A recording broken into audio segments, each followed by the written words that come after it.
বেশ কিছুদিন পর ছাগল পরিবার ঘরের বাইরে চড়ে বেড়াচ্ছিল। দূর থেকে বাঘ শিয়াল তাদের দেখে ফেলে। আরে বাহ, ছাগলের পাল!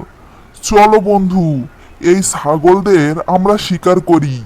চলো চলো। শোনো বন্ধু, আমরা এক্ষুনি এই ছাগলদের শিকার করতে পারবো না। যদি আমরা এক্ষুনি এদের উপর ঝাঁপিয়ে পড়ি আর শিকার করি, তাহলে অর্ধেক খাবার জঙ্গলের রাজা সিংহকে দিতে হবে। আরে, এখানে রাজা সিংহ কোথায়? ও কিভাবে জানবে যে আমরা এই ছাগলকে শিকার করেছি? হ্যাঁ বাঘ ভাই, এমনিতে তো এত খাবার আমরা একসঙ্গে কখনো পাবো না। এই এলাকায় আমাদের জঙ্গলে বিভিন্ন ধরনের প্রাণী আসা যাওয়া করতেই থাকে। যদি কেউ আমাদের ছাগল শিকার করার সময় দেখে ফেলে আর সে গিয়ে রাজা সিংহকে বলে দেয়, তাহলে রাজা সিংহ তো আমাদের ছাড়বে না। তুমি তো জানো রাজা সিংহ কত ভয়ঙ্কর।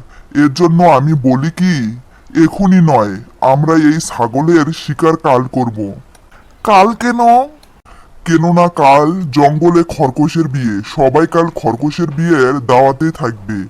সেই সুযোগে আমরা এসে এই ছাগলদের শিকার করব।